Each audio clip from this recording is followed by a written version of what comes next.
Hello and welcome to another tutorial for Excel users. In this tutorial we're going to be looking at everyone's favourite subject, which is percentages. And in this first example what I want to do here is calculate what each of these film income totals represents as a percentage of the grand total. So for example, in my first row here, 2001, I've got £19.50 as my income, and I want to know what that represents as a percentage of the grand total in cell D11, 144.90, £144.90.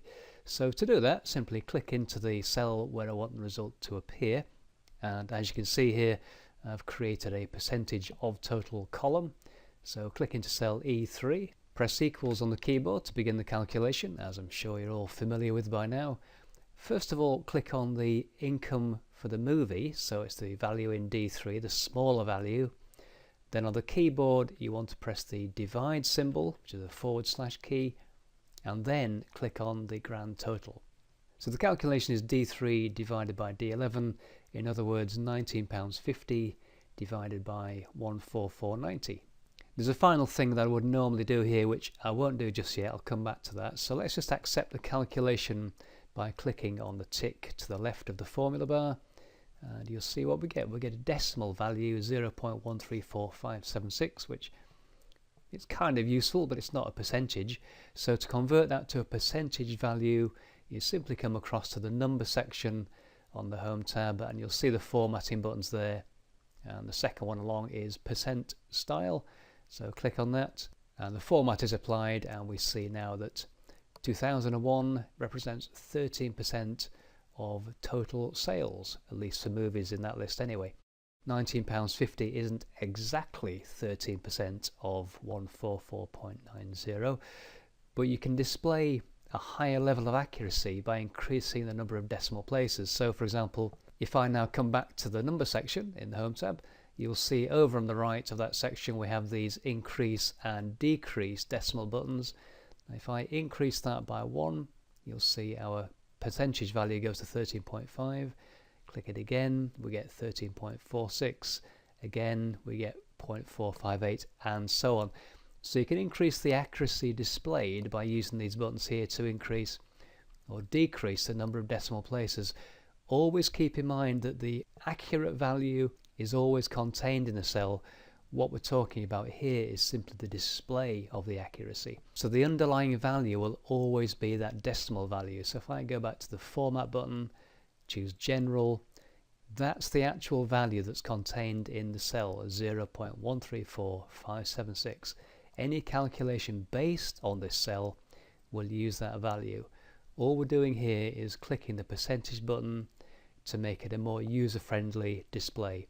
Okay, I'm going to delete that result now, and we're going to modify it because, as I said before, I did leave off something quite important previously. So let's recreate the calculation then. So equals on the keyboard, click on my first value in cell D3, divide on the keyboard, the / key, and finally click on the total value. And the thing I didn't do last time was simply make D11 an absolute reference, and in this case I'm just going to press the F4 key, and by setting D11 as an absolute reference, as I'm sure you know from the previous tutorials, means that as I copy the formula down, the second part of that formula will remain locked on that grand total value. So again, accept that formula, click on the tick, and I'll just copy that down by clicking and dragging. Again, mouse pointer bottom right of the cell, get the black cross, drag down, and there we see the percentages for each film. So we can now identify in percentage terms which ones are doing well and which ones are doing poorly.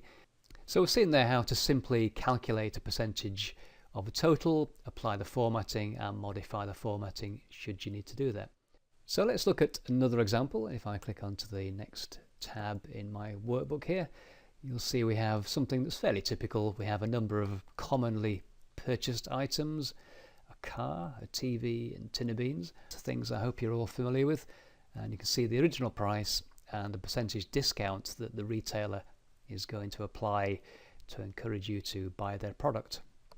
And we need to work out two things. First of all, we need to work out what the actual saving amount is. So what does 12% represent as a total of the original price? And secondly, we're going to work out the new price after the discount has been applied. So first of all, let's work out the saving then. So click into cell D4 in my table. As you can see, the first saving cell. Press equals on the keyboard, and this time click on the original value.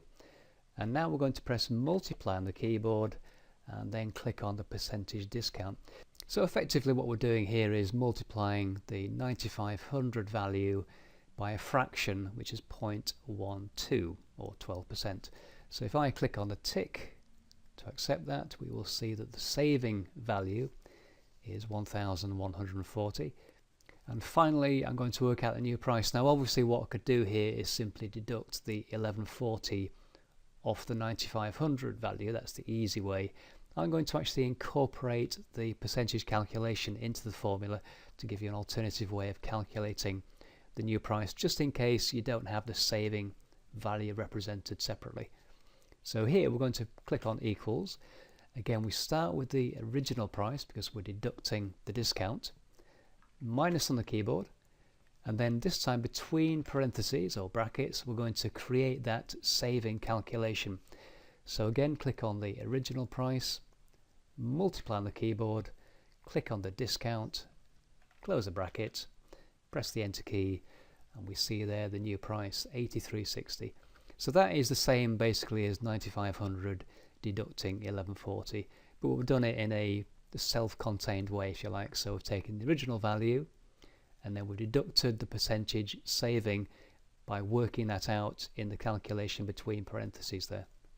I'll do those calculations one more time. So first of all, let's go to the saving calculation. That's the easier of the two. So again, equals on the keyboard, click on the original price and multiply by the discount.